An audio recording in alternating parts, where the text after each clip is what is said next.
Assalamualaikum warahmatullahi wabarakatuh, and hi to everyone.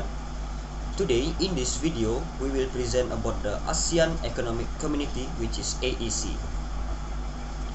Firstly, let me introduce you to my team members, which is consists of Muhammad Afiq bin Muhammad, Roland Joseph, Diego Fletcher Primus, and Muhammad Charsman bin Suhaimi. Let's move to the introduction. Basically, what is AEC? The AEC is ultimately designed to create a single market and production base within ASEAN. The AEC will allow for the free movement of goods, service, skilled labor, and investment among the 10 ASEAN member nations, and to facilitate the freer flow of capital. In order to achieve this, ASEAN created AEC blueprints. These blueprints serve a master plan for the implementation of AEC, outlining targets and timelines for specific reforms. In broad numbers, the AEC constitutes a huge potential marketplace for investors. As a bloc, the 10 ASEAN member nations are 2.3 trillion market, with average GDP growth of 6% per year in the last 15 years. Let's move to the next point. Now, I will explain about the key factors and the AEC blueprint for economic integration. There are four, which is a single market and production base, a competitive economic region, equitable economic development, and integration into the global economy. Firstly is a single market and production base, which consists of 7, which is free flows of goods, services, investment, capital, skilled labor, priority integration sectors, food, agriculture, and forestry. The secondly is a competitive economic region, which is competition policy, consumer protection, intellectual property rights, infrastructure development, taxation, and e-commerce. Thirdly is equitable economic development, which is SME development. It is an initiative for Asian integration (IAI) designed to narrow the development gap between members and accelerate the integration of Cambodia, Laos, Burma, and Vietnam. The last key factor is the integration into the global economy. It is to coherent approach to external economic relations and to enhance the participation in global supply networks. Next, we move on to parties involved. What are ASEAN main trading partners and key imports and exports? China is ASEAN largest trading partners, followed by European Union and Japan. By 2011, trade with the US accounted for 8.5% of the total, down from 18% in 1993. Evidence suggests that supply chain linkages with China are growing, with parts supply from China for assembly and exports from ASEAN member countries. Regarding imports, the US is ranked third with 7.9% of all imports to ASEAN. The largest is China at 12.8%, followed by the European Union at 9.5%. Move on to the ASEAN top imports and exports, where the top 3 exports are electrical machinery, mineral fuel and oil, and nuclear reactors. As for imports, the top 3 are mineral fuel and oils, electronics, and mechanical appliances. Solution and recommendations.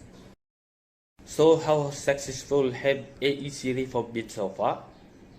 Basically, some progress towards achieving the AEC blueprint has been made, but according to the AEC scorecard, a monitoring and evaluation matrix developed by the ASEANs, considerable challenges remain, particularly concerning non-tariff barriers and measures.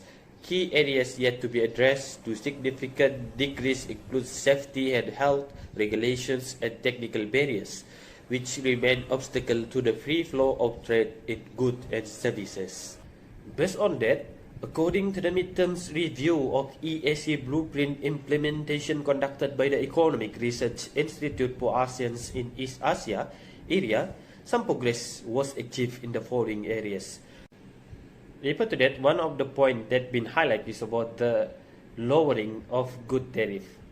This regards the common effective preferential tariff CEPT as outlined in the ASEAN Free Trade Area after agreements of 1992, which is seek to reduce or eliminate tariff to between 0 to 5% for each member country. Secondly is trade facilitations. Because of a wide gap still exists in the terms of number of days needed to carry out export and import, so the ASEAN's 5 countries have been achieved live implementation of the national single windows.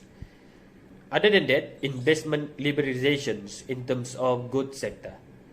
Commitment in the goods sector under the ASEAN Comprehensive Investment Agreement (ACIA) are already liberal in the most ASEAN member countries, according to the benchmark of 70% permissible foreign ownership. In terms of air transports, several air transport agreements have been signed under the ASEAN X formula. The ASEAN X formula gives the flexibility for ASEAN member states to sign agreement with one another without having to include members that are not yet ready. For the monetary cooperations, signatory countries to the Chiang Mai Initiative agreed to full foreign exchange resources to provide liquidity to member countries in times of emergency through bilateral swap arrangements. Not only that, for free flow of skilled labor, Mutual Recognition Arrangement MRAS for skilled professional in 7 professions, which is medical doctor, dentist, nurse, engineer, architect, accountant, and surveyor. And last one is capital market. The ASEAN Exchange, a collaboration of the ASEAN Stock Exchange, and now have 3 participating exchanges.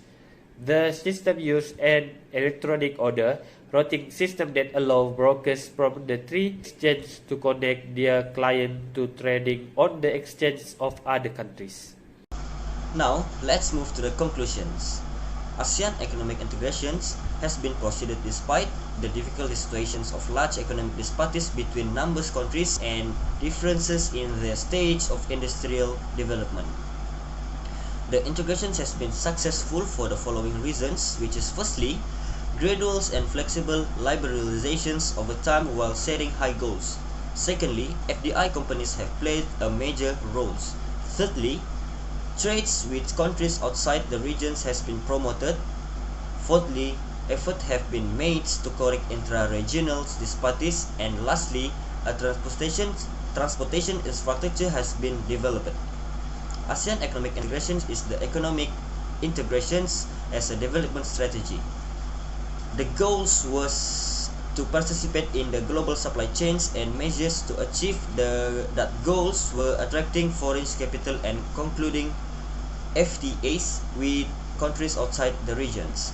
To make the regions more attractive as a foreign investment destinations, ASEAN created the integrated market and promote economic integration with countries outside the regions through FTAs. ASEAN's economic integrations is successful examples of economic integrations in developing countries, and other developing countries can learn lessons from ASEAN's experiences. Thank you.